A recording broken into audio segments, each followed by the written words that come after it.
Всем привет и добро пожаловать на мою любимую кухню, где мы с вами готовим быстро, вкусно, красиво, а самое главное полезно. Дорогие мои, у нас лето продолжается. Феликс ко мне тоже пришел, как всегда, помощник.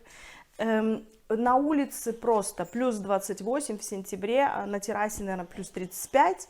В общем, жарко очень. И, конечно же, в такое время жаркое хочется что-нибудь такого скушать легкого и охлаждающего. Позавчера мы были в гостях у сестры моего мужа. И она нам дала просто коробку свеклы с ботвой и кабачки. Говорит, возьмите, пожалуйста, нам некуда их девать, столько выросло. Ну, и я, взглянув на эту самую свеклу, вдруг вспомнила об великолепном польском холодном супе, который мы пробовали в прошлом году у моей подружки Элизабет и Питера. Hi, Элизабет! Та-дам! Она живет очень долгое время в Дании, но сама по происхождению полька. И мне так этот супчик понравился, и я очень-очень хочу с вами поделиться этим волшебным, простым и очень вкусным рецептом. Суп называется ботвинка. А почему?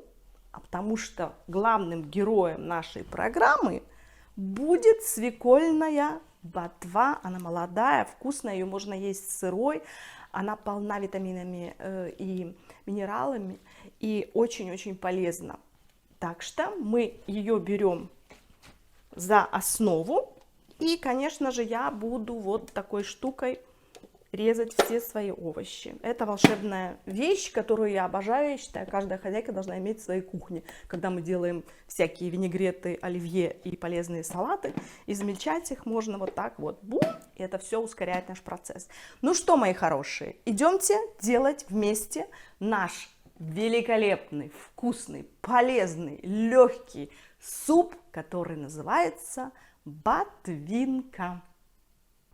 Для нашего сегодняшнего супа ботвинка нам понадобится половинка огурца, длинный у меня такой, знаете, один пучок редиски, я даже посчитала, там 16 штук был, пучок зеленого лука, 4 яйца, одно я порезала пополам, чтобы украсить потом наш супчик.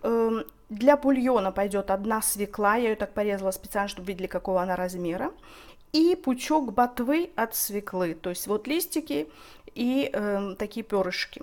Ну и, конечно же, пучок укропа, 5 зубчиков чеснока я выдавила, и, естественно, у нас будет вот литр натурального йогурта. Ну что, давайте начинать варить бульон. Для этого я возьму свеклу и ботву, и мы должны проварить наш а-ля будущий бульон минут 10-15.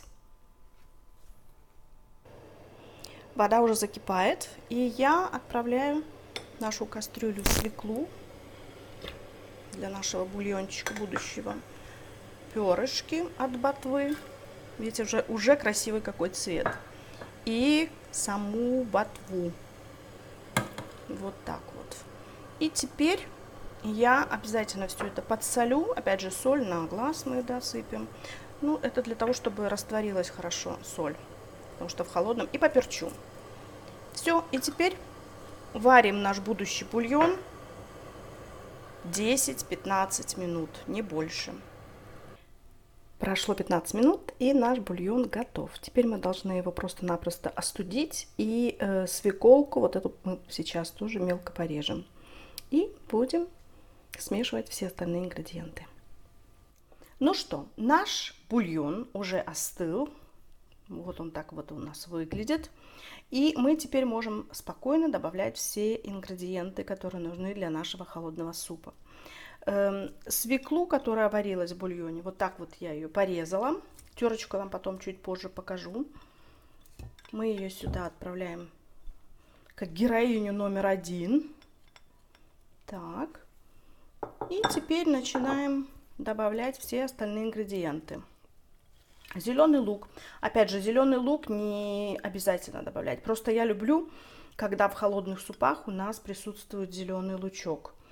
Вот. А так, в принципе, по польскому рецепту он туда не входит. Теперь редиска.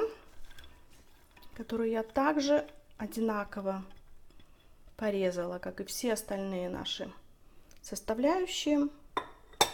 Огурчик.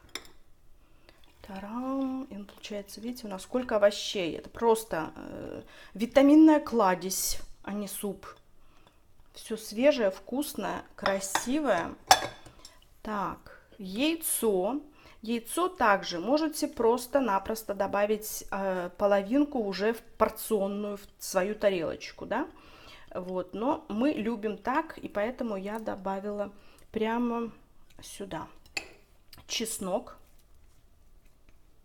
который мы тоже с вами измельчили и выдавили. И укроп. Укропа я добавила 1 пучок, как я и сказала. Я очень люблю, когда в холодных супах присутствует вот такой вот укропчик. Ну и теперь у нас остается только вот для украшения в саму тарелку вот такие вот овощи. Редисочка, огурчик и яйцо. Это я добавлю уже в нашу тарелку. И теперь мы вливаем натуральный йогурт. Постепенно. И все мы это перемешаем. Вот так вот у нас получилось. Теперь мы наш суп перемешиваем. Вы видели, что я добавила соль уже прямо в бульон наш свекольный, да, и она растворилась хорошо. Также по желанию вы можете добавить лимонный сок. То есть кто как любит, потому что этот холодный суп, он напоминает нам немножко нашу окрошку. Просто он у нас, видите, как польский этот ботвинка, он без мяса, без каких-либо там сосисок. Вот смотрите, вымешивая, как он красиво у нас выглядит. И он очень такой густой получается, видите? Вот так вот. Вот такой у нас незатейливый супчик, дешевый, вкусный и красивый получился. Теперь я его разолью по тарелочкам и обязательно вам покажу прекрасное фото. Вот такой у нас с вами получился супчик а-ля окрошка по-русски, да, или свекольник, но он немного по-другому совершенно готовится, как вы уже видели. Посмотрите, какой он красивый, какой он холодненький, какой он вкусненький. Так что, дорогие мои, кушайте с наслаждением. И этот суп вообще великолепный, если кто-то увлекается детоксом или какими-то другими экспериментами, или хочет сбросить пару лишних килограммов за какое-то короткое время, когда вот так жарко. Поверьте мне, на таком супчике вы не наберете ни грамма, а может быть даже и похудеете.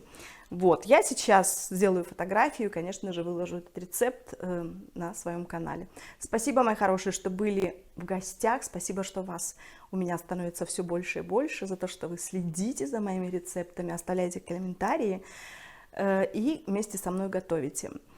Ну, я вам желаю всем здоровья, счастья, любви, красоты. И помните, конечно же, что мы едим, чтобы жить, а не живем, чтобы есть. Будьте все здоровы, мира вам в дом. И до новых встреч. С вами была любящая вас Виктория. Пока.